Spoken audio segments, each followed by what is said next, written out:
আগামী ২০ তারিখে দ্বিতীয় মেয়াদে আনুষ্ঠানিকভাবে যুক্তরাষ্ট্রের নিয়ন্ত্রণ নেবেন নবনির্বাচিত মার্কিন প্রেসিডেন্ট ডোনাল্ড ট্রাম্প।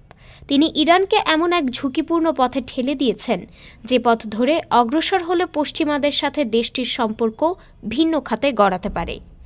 ইরানের পরমাণু স্থাপনা ও স্পর্শকাতর অবকাঠামো যেমন বিদ্যুৎ কেন্দ্র, তেল ও পেট্রোকেমিক্যাল স্থাপনা ইত্যাদিতে সামরিক হামলার জন্য ইসরায়েলের সাথে মার্কিন কর্মকর্তারা প্রকাশ্যে আলোচনা করছেন। কিন্তু ইরানের কর্মকর্তারা, বিশেষ করে দেশটির সর্বোচ্চ নেতা আয়াতুল্লাহ আলী খামেনি, এখনও তাদের অবাধ্য রয়ে গেছে। তাদের ইসলামিক রেভলিউশনারি গার্ড কর্পসের রয়েছে দীর্ঘ সামরিক প্রশিক্ষণ। তারা এখন বিশেষ করে দেশটির প্রতিরক্ষামূলক স্পর্শকাতর স্থাপনার দিকে বিশেষ নজর রাখছে।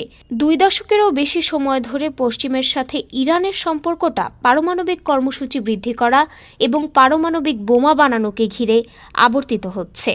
পশ্চিমারা তাদের এই কর্মসূচি নিয়ন্ত্রণে রাখতে এবং পারমাণবিক বোমা নির্মাণ থেকে নিবৃত্ত রাখতে চায়।